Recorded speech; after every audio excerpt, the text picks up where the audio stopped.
Welcome to the Foster Your Passion podcast, where entrepreneurs, who are mostly women, share their passions, their lessons, and leave you feeling uplifted, motivated, and possibly even inspired to go and foster your own passion. I'm your host, Hayler Foster, and this is the Foster Your Passion podcast.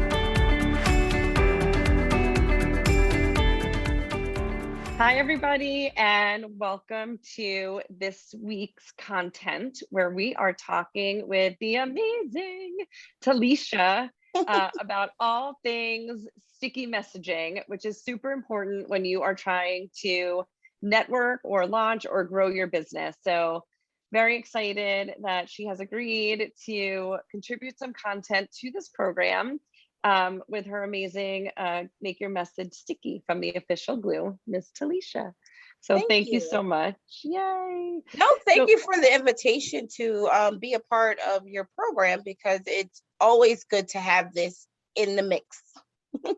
Absolutely. Absolutely. Well, and you know, the timing of it, right? So we're at the beginning and people are sort of just working through their goals. And I think, you know, it allows us a chance to reflect back on, you know, what we're putting out there to the world in terms of, you know, when you're thinking through your goals. For some people, it might be like, I need to do better content, you know, I need a better content strategy, but, you know, or I need to reach out to more people, or I need to promote my next program. And so your expertise comes in to so many different aspects of our business, which is why I'm super excited that you're going to take us through the sticky messaging concept today. So what I do want to ask you though, because maybe we'll use this for a podcast too, is how'd you get into the whole messaging side of the business? I know you're like a master networker, but you know, the networking queen. That's a great question. And I answer it like this. You know, I am a networking strategist. That is what I do. That is how I make my money. That is how I make my living. The messaging thing came about because of the Clubhouse room. Honestly, the Clubhouse room really provoked me to say, you know what, this is something that I have to go through with my clients. Every time I get a client, we are talking about the message first and going through that system and process about building out your messaging and your marketing, because we can't do any networking if we don't know what we're saying and who we're saying it to. Like, that's important with networking. So in order to alleviate me having to have this regurgitated conversation, really, I said, hey, talk to my publicist. What can we do? So we went through our pillars, and the pillars are messaging, networking, negotiation, right? And we decided what we're going to do is we're going to make a course. We're going to make a course that fills in all three gaps. So you're going to get a messaging course, because we can't do networking without messaging. We can't. Then we could talk about the networking piece, and then we could talk about how to negotiate your deals so that you can close some deals at the end of all of this work. So that is how the messaging course came about.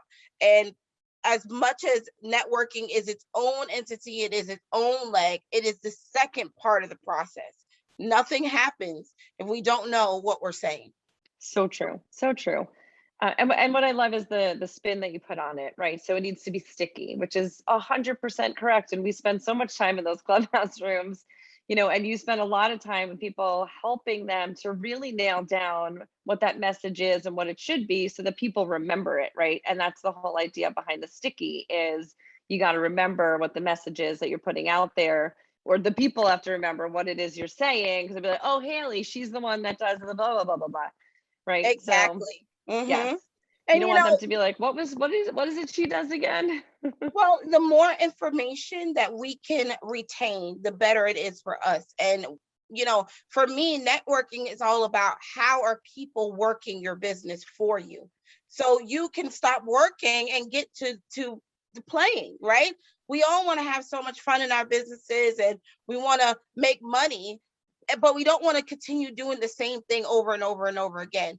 At some point, your business should be its own generation. It should create its own spin, its own cycle. It should start working. And the how everything works together. We can have all the great operations. We can have amazing systems. But if we don't have people cycling that information through, it's dead in the water. So we have to make sure that what we're saying is sticking to people so that they can stick to other people and that can stick with other people. So it keeps going. We're all stuck to each other. Exactly. We need to be. It's contact, right? It's Mhm. how we are creating contacts. You know, we all are generating email lists, which is great. We want to have business cards in our phone, which is great. We're all generating contacts. Now, why the messaging piece is very important is because, yeah, we have all these contacts, right? But we haven't told them what to tell other people. We haven't even told them what we're doing. So they Mhm. are oblivious to what we do until they drop into our programs, into our systems, and then have the experience. But how hard is it to get somebody to experience something that you can't explain? Very Right. hard.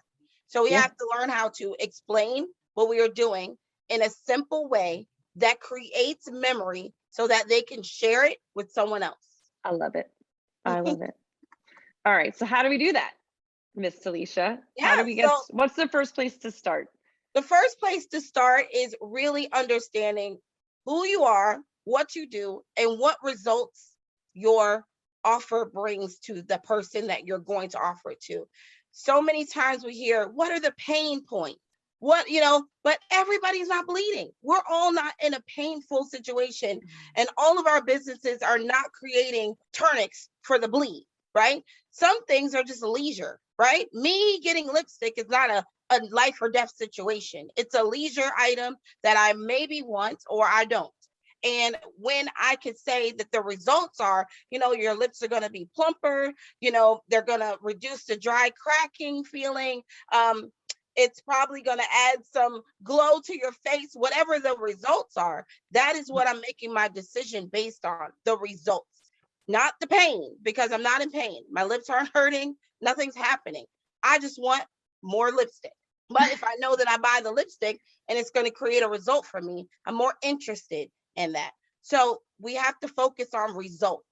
Like, what results are we going to bring? The next part that's always missing in the message is the introduction, and the introduction of who you are and what business do you work in. So for me, I'm Tollisha Joseph. I am the founder and CEO of The Official Glue. Why do we want to give people that information? We want to give them the searchable information. People can search you from your name or your business name. We just jump into the what we do and nobody knows who we are. They can't find us. So we've given them information that they can't back. They cannot go and get our credits. They can't see what we're doing. They are lost. So we've given them information that is never going to move anywhere because they can't back it with anything.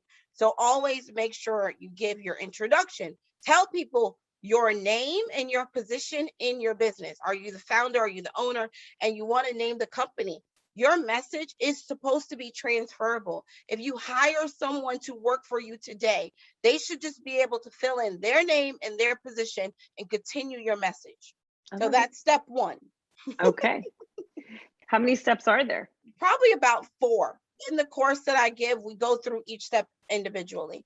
So step 2 would be to decide, what type of message are you giving? Are you giving a fact focused message or a vision focused message?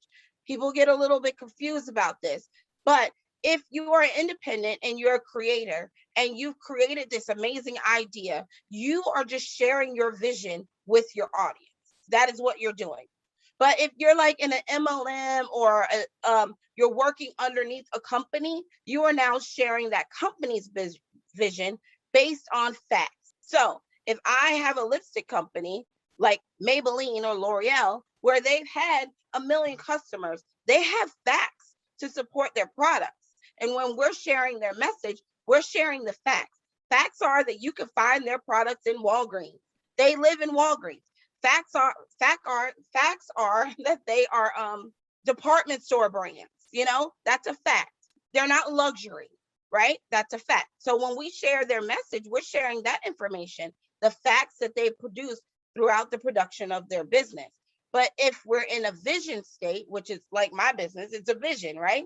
Until we produce some facts. I've helped 1 million clients. I haven't gotten there yet, but when I do, that will be one of my facts. But I'm sharing my vision. My vision is to get people to the yes side of their business. So I'm sharing that part in my message.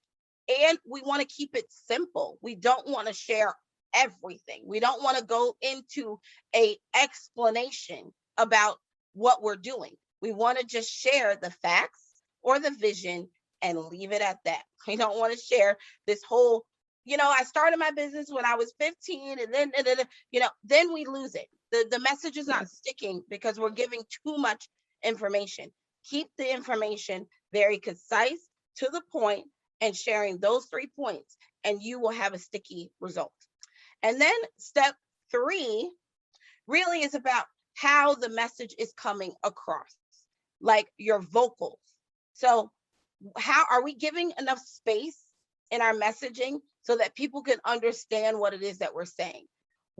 I've experienced a couple of people who have great messages, but they're going too fast. So we can't hear anything. Everything is lost because it's given to us at such a rapid pace. So half of the messaging idea is what you're saying. The other half is how you're saying it. If you're not giving space so that you can process what I'm saying, you're lacking the stickiness. The adhesion is not there because it's gone too fast. Before I could process the one idea, the who you are and what you do, or the who you are, you're already giving me what you do. And before I could finish understanding what you do, you're giving me the results.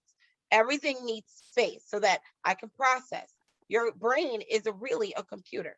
And if you're going to you give your computer time to get you to the next web page or the next site or the next something, then I need time to process as well. Super important, super important. And also like, the intonation in your voice and, not just the speed, but I think it's sort of it's how you say it, right? Yes, we need to have energy when we're talking. We can't come in exhausted. All the extra breath is debilitating to your listener. Your energy, even though you are not on face to face, it can pass through the telephone. So while we're on Clubhouse, even we never see anyone's face. But one thing I always get in Clubhouse is I get messages. I love your energy, right? So Yeah. even if you don't understand what the hell I do, you are attracted to the fact that I am very excited about it. And so even if you don't understand it, you're still like, I want to know because she's so excited about this thing. I want to know. So excitement is something that elevates your stickiness. Be excited about your business.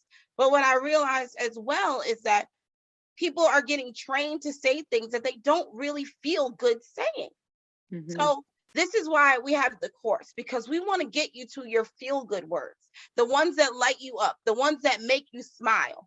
And if you're saying the things that are making you happy, then you are going to say them happily. So, which then makes it a little more sticky. People will remember, man, she felt good when she was saying it. I remember what she said because she made a little ditty about it. Like, there are different things that people will remember. And we're all focused on the words. Like, oh man, make sure I say these words, make sure I squeeze all of these words into my message. But really, it's more. It's like a grape is a grape, but when you press it, it can become wine. And we got to make our message wine. Yes. I'm all about that. Yeah. I love that. That's a great analogy for me, my friend. 100%. Yes. It's not just what's on the outside, it's how you get it out of you and into the world. I have a cousin who is a voiceover artist, and we were doing rooms on Clubhouse called Give a Great Bio, Give a Great Voice, and Give a Great Headshot. And so we were doing, and she was all about the intonation and how you put yourself out there and how you say things. And I could say it like this and be super smooth and relaxing, or I could be full of energy and super excited. It does make a huge difference. And I think, I could say something to you right now with a straight look on my face, or I can smile and I can say the same thing and it just sounds different. So Yeah. I love that you walk people through that because I think it's super important. I'm like a super smiley person, I'm very rarely frowny. But I think it is important, and especially on a program like Clubhouse, where the only thing people are seeing is your little headshot of you smiling, and so there's a disconnect if you're super smiley in your headshot, and then you come on and you have absolutely no energy in your voice. So this is Absolutely makes a huge difference. And yeah, people will not purchase because of the way you sound. It is so true. They can love everything you say, but if you sound tired and exhausted and annoyed and confused, they will not buy from you. So the sound of your voice is really the block between you and your next sale. So I don't care if you don't care, but you got to make it sound good. Like Yeah. you got to make it sound good. It all has to come out. But I realized throughout this course and throughout listening on Clubhouse that a lot of people are just saying things that they don't want to say. And it's really, they're using words that they don't even understand. And because they don't understand it, they sound confused. And because they don't want to say it, they sound annoyed. And so it's really getting back to the basics, saying a little bit. You don't need to say a lot. You only need to say a little bit. And the little bit that you are saying, you need to believe it. You need to believe what you are saying, because if you believe it, you can sell it. I love it. All right. And then the step 4 is practice. Mm, So so we get important. to, practicing your pitch really makes a difference. And we get to a lot of people who haven't practiced. They come and they're speaking off the cuff. So this is where the consistency lives. If you practice and you practice repeating the same words over and over and over, getting that flow going, right? And making sure that it comes out with good character, it will create a sticky vibe. So when we hear it, it's consistent. When we read it, it's consistent. The consistency is not in how many times, it really is how many places. How many places are we seeing the same exact thing? I remember that old saying where, it takes 7 touches to convert a client, which is a lie. It's so not true. We have 7 portals. We got Instagram, LinkedIn, website, YouTube, Facebook, Pinterest. We got email. We got more than 7 ways to reach somebody in one day. Yeah. The problem lives in the message isn't the same in every place. It's a different message every single place. So every time I move from one place to the next place, there's a disconnect happening. We're not sticking. We're disconnecting. And then I go to another place, the picture's different, the words are different, everything's different. And I'm like, what is going on? So it's taking me a lot more time to decide because your credibility isn't there. Mm-hmm. So it's that know, like, and trust factor that everybody's talking about. I trust somebody who's saying the same thing all the time.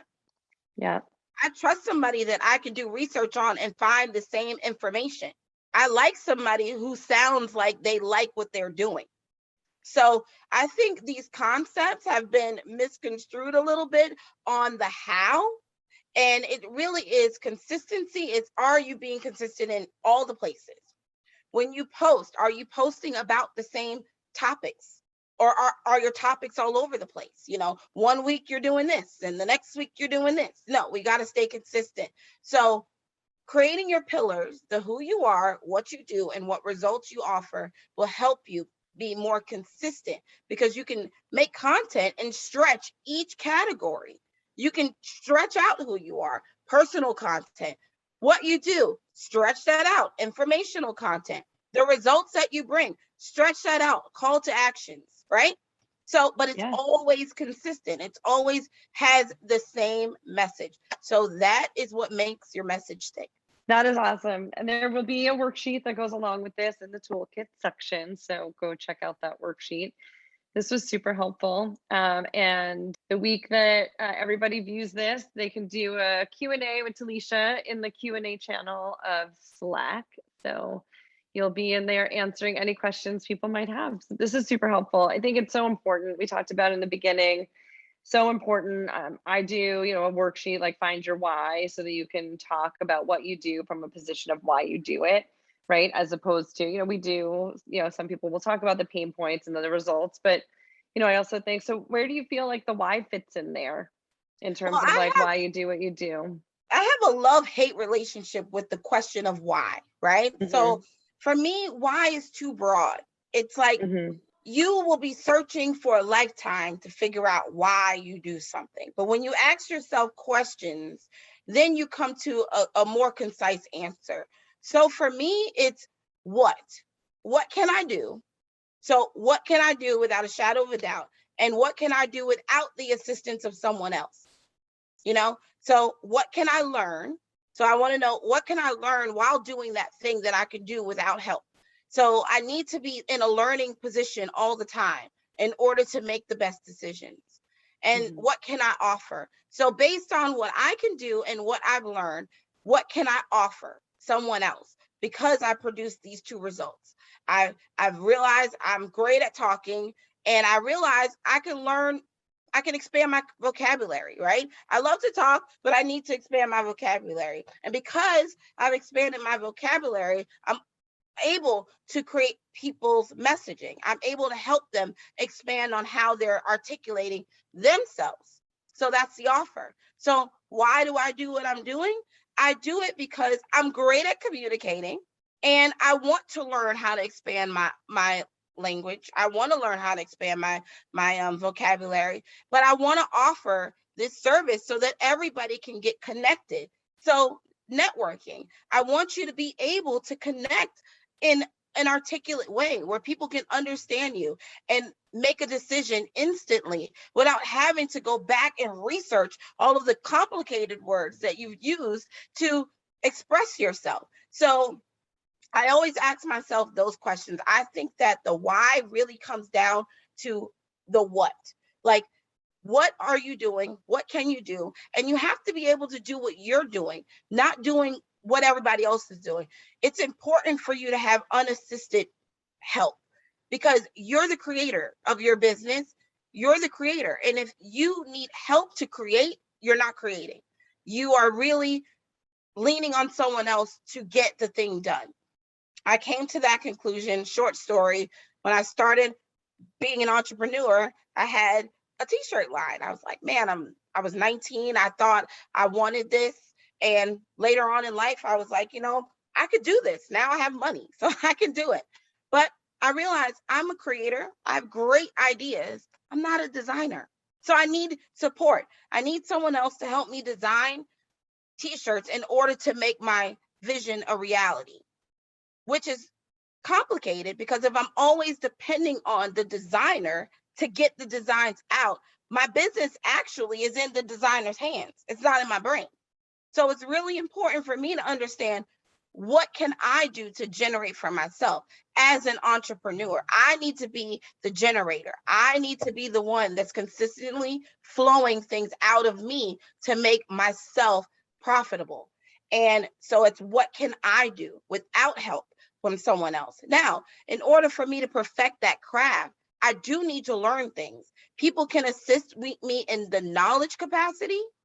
I can always learn more things to add to my own personal value. So, what can I learn? And once I add to my own personal value, my offers become greater. I can add more value to what I'm selling. I can add more value to what I'm giving. I become more valuable. My offers are better because I understand what I can do, what I can learn, and now I have great offers, which makes me sticky. So that's my why. And I think that's how it rolls into just asking yourself. And you said that too. Ask yourself why 7 times. But I think the 7 times of asking yourself why really drives you back to the what.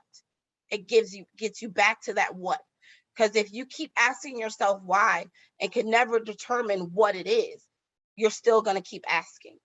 I was saying that my why question, that workshop that we did was a little bit different. It was like, why do you feel successful when this happens? That was the leading up to the why. But interestingly, I'll have to look back and see if it does come back to the what.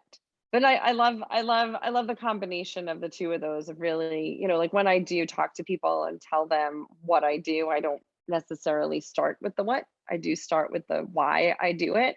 And that seems to work for me in terms of like getting people to instantly turn on that emotional side of their brain, because the reason why I do it is because I don't want women to have to go through the roller coaster ride that I went through, without support and without accountability and without guidance. I want to be able to give that to them. So Yeah, no, anyway, yeah, yeah, and so I agree with what you're saying, because the why then turns into the message. yeah, But in order for you to get to your why, you got to know what, because we can, for me personally, I can come up with a million things that I can do, right? You witness, I'm pretty good in the kitchen. I could cook. So mhm, I could be a chef, right? But I had to determine, and that was something I was like, man, I could cook in the kitchen. I need to open up a small little restaurant. But I'm like, I don't want that, because I don't want people critiquing my food every day and sending it back and yeah, complaining. I don't want to deal with that. So that's something I don't want to deal with. Yeah, I could do it, but I don't want to deal with it. Pretty good on the face. I can do my face, got my makeup, but I don't want to be doing other people's makeup, because I don't want to deal with the allergies and the breakouts and all the results that could happen from me playing in someone else's face. That's not something I want to do. I can do my own hair, right? But I don't want to stand up for 12 hours braiding people's hair. That is not something I want to do. So, we all have a lot of things that we can do, but we have to get back to, what do we really want to do? What is it that we really want to do?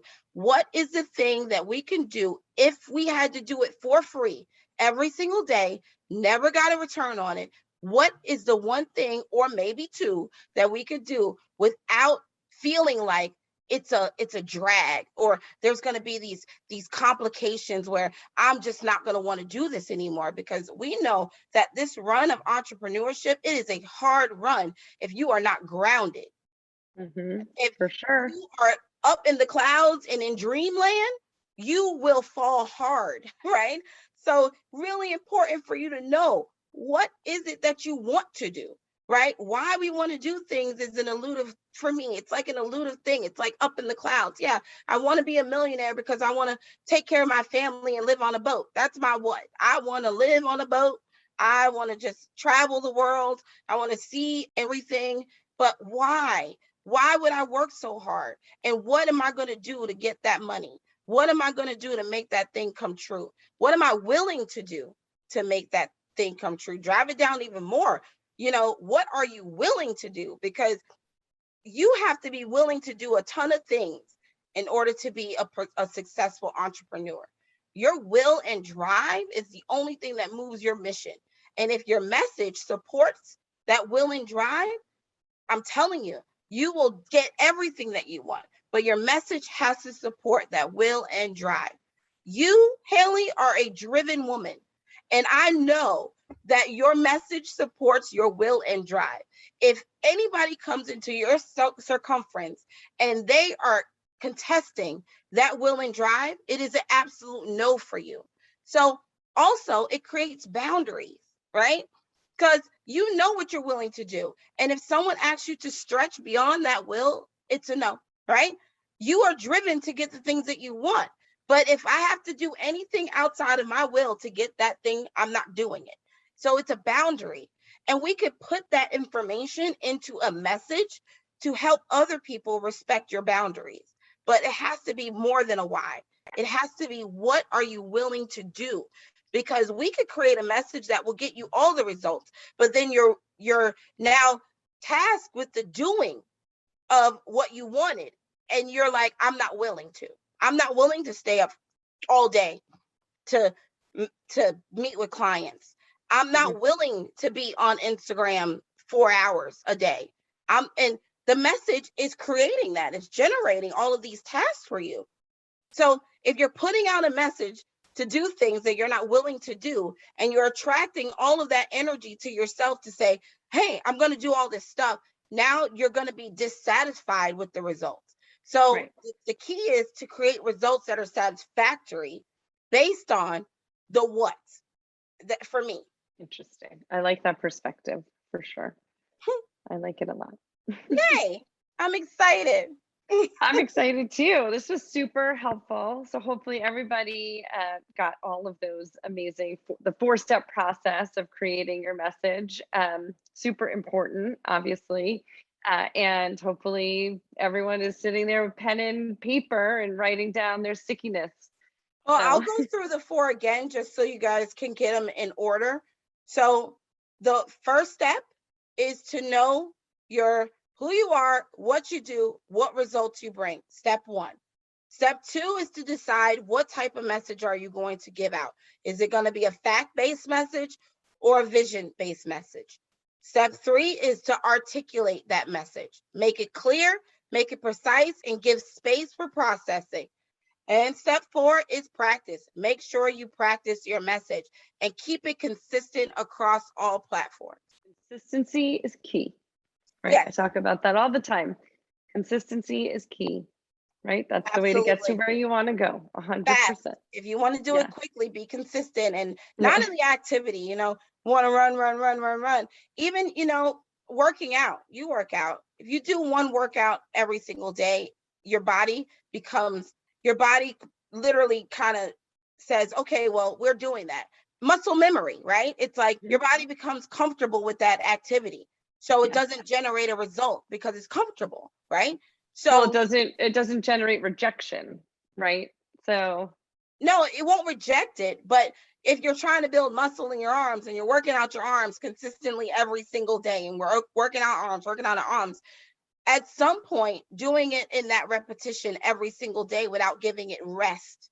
oh, right. Okay. Yes, Sorry. you Yes. you will create muscle memory, and Yes. nothing will happen because Right. your muscle is remembering that movement, so it becomes normal. It's like normal for them. So Yes. you want to make sure that you're not creating that type of consistency. Consistency in action might turn into comfort, where Mhm. consistency in places, showing up every day, is important. Putting your words out there consistently is important. Not the action of consistency, having the same information all the time. You have to make it different, but it needs to show up in the same face, if that makes sense, right? We can't Yeah, that post does make the same sense. post every day. We gotta Yeah. Yes. switch it up, right? Yeah. But have the consistency of the message. What are we saying? That's the consistent. So Mhm. not the action. So Right. I love to say that, because posting every single day, yeah, it will get you a result, but making sure that your posts match your mission will get you a better result. 100%. Yes. I agree with that. And I agree with the working out the same muscles every day for sure. That's why I do a HIIT workout, which is different every day. Yeah, you got to You got to switch it mix up. it up. Got to switch Mix it it up. up. Also on like the whole clubhouse thing, you got to mix it up, right? You got to diversify. You keep showing up in the same rooms. You want to put yourself out there in other rooms too.